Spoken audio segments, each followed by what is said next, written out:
Well, hello there, VC. Good afternoon.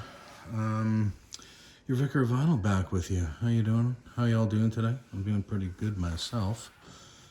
Beautiful Saturday here in Toronto. What are we, May 24th or 25th? I don't even know anymore.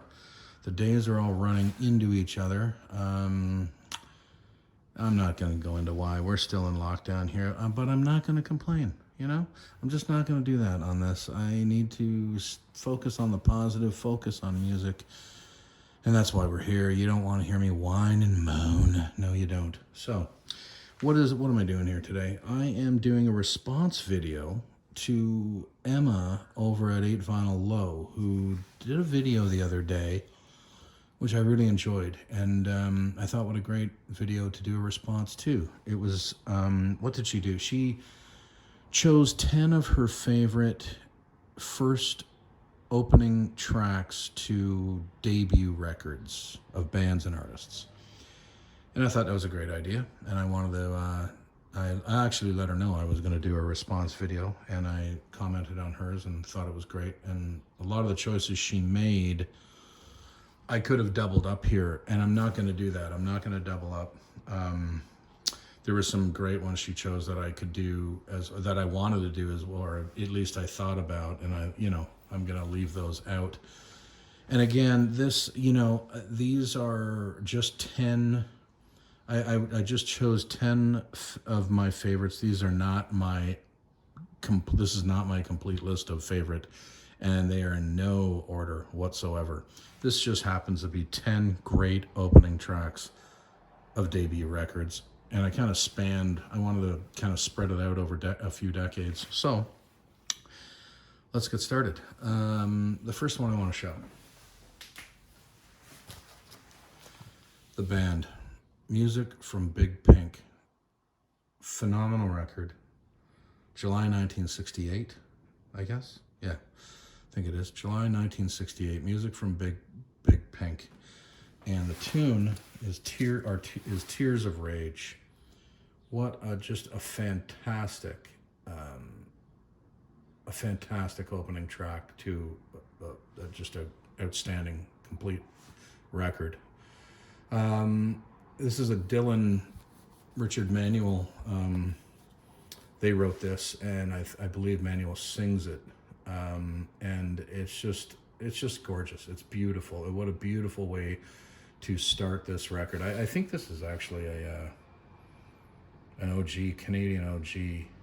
I don't know. I think it is. If it's not, it's pretty early on. I thought I'd show the back of that for you. What a fantastic record by a fantastic band. So I want to start off with, music from Big Pink by the band. Tears of Rage is the song that starts it all off. Amazing. All right. Second one I wanted to show, and I just picked this up not too long ago. I found it, Bonnie Raitt's debut. I've been listening to Bonnie quite a bit as of late, and this is November 1971. The song she starts this off with is Bluebird, right there, Bluebird, and it's a Stephen Stills. I don't know if that's registering on there. Stephen Stills wrote the track. I just love this song. I love this record. I love Bonnie Raitt. Fantastic debut record, and Bluebird is a beautiful and a fantastic way to start it off. Another great first track of a debut. Bluebird, Bonnie Raitt. All right, the third one. Yeah, love this. Steely Dan's Can't Buy a Thrill from November of 1972. Now this whole record, I mean, I'm a sucker for all things Steely Dan, so they start this off with Do It Again, and that rhythm section groove that starts it off, and then leading into that electric piano riff. Not gonna bother humming it or singing it. I will not do it justice. But another bombastic opening track from a debut record. Do It Again, Steely Dan. 1972 masterpiece. All right, number 4. Going through them pretty quick. I'm good. I'm glad. I don't want to make this a super long video here. So, okay, where am I going? Roxy Music debut record. 1972, June of 72. Remake and remodel. Or it's remake, remodel, not and. Just remake, remodel. It's, what a great introduction to the band. Is one way to think about it. It has some, it's chaotic in a way, this track.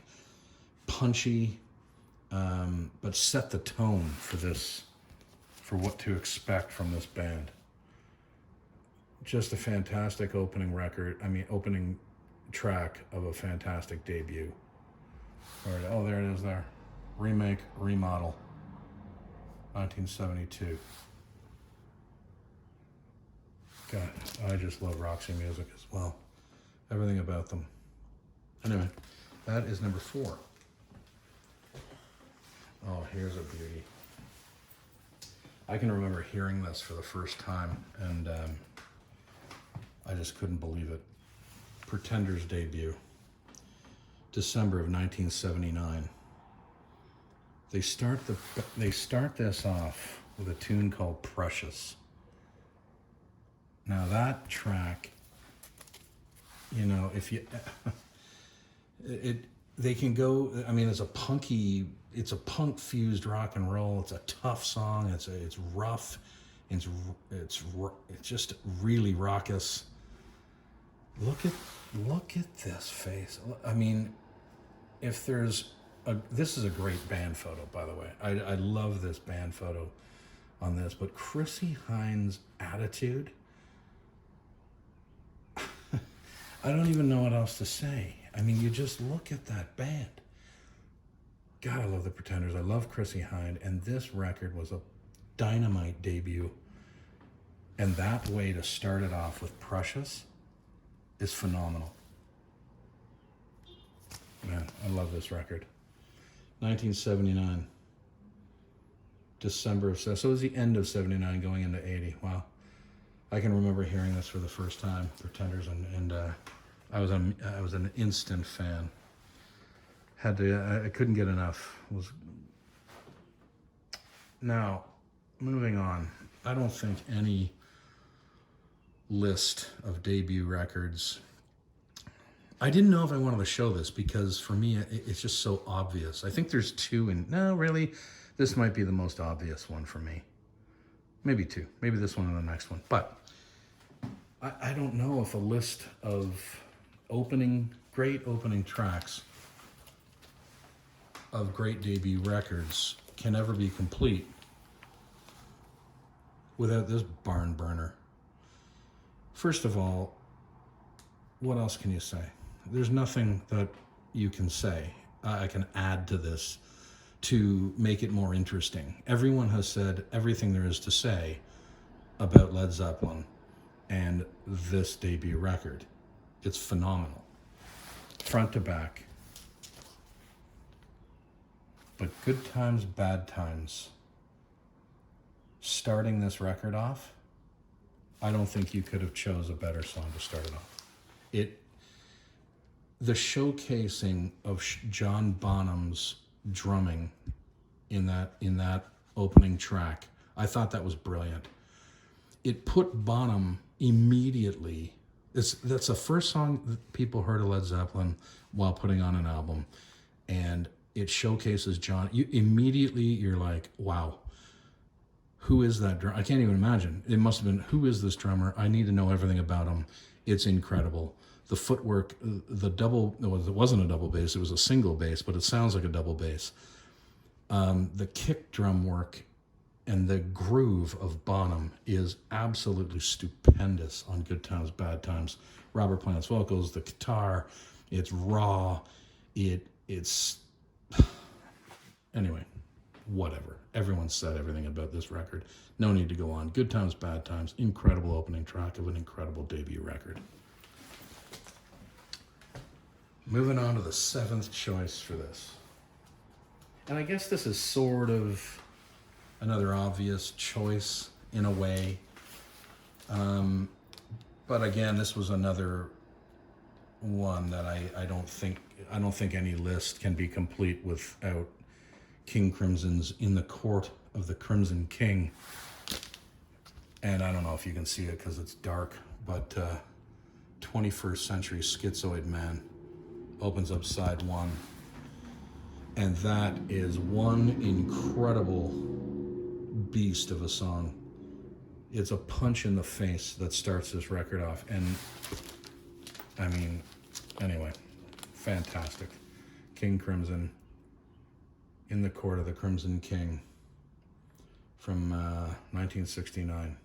Fantastic record. I believe this is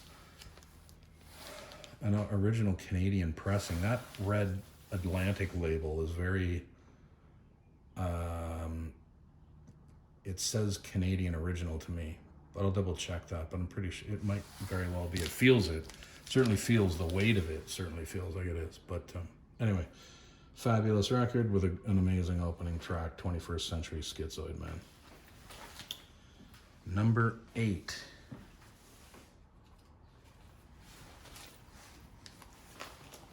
Elvis Costello, "My Aim Is True" debut record, 1977 in July.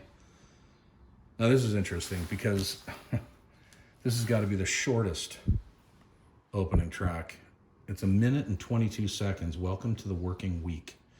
But man, it is so good, and it is so great to open up the first side with. I want to open this because, you know, and then you go into Miracle Man, No Dancing, Blame It on Kane, Allison. I mean, what an incredible record. An incredible record, but Welcome to the Working Week is such an outstanding way to start it off. 1 minute and 22 seconds of magic. Anyway, love that record. All right, number 9. And, you know, this is interesting. I've been watching a lot of videos over the years, and I've been watching the VC for a long time. There's not a lot of love for Aerosmith in the VC, which is odd, because a lot of the channels that I'm watching are American channels, and no one really talks about Aerosmith. And Aerosmith, the 70s Aerosmith is some of the greatest 70s rock that was ever recorded. I mean, it's right up there. It's right up there in the top of the. They were at the top of the game at that point. But anyway, enough said. Aerosmith's debut record from January of '73. The song is called "Make It," and what a heavy riff. What a way to open up a record. It's, you know, the bluesy vocals of Steven Tyler. Fantastic record, fantastic debut. It's very garage. It sounds like it was recorded in a garage somewhere. This is a very raw record, which I love, and "Make It" is a fantastic song to start it off with. Anyway, the not a lot of talked about band Aerosmith in the VC, but I love them, and I certainly love everything they did in the 70s. There's the number 9. All right, now I'm going to fast forward. I haven't shown anything modern. Not modern. Good Lord, it's 30 years ago. But had to make mention of another fantastic American rock and roll band. The debut, the Black Crowes, "Shake Your Moneymaker" from February 1990. What can you say? It's incredible. The whole record is front, top to bottom. Now, again, I'm pretty much a sucker for all things Black Crowes. I actually got to see them. The last thing I saw before COVID, and that all hit, was in November of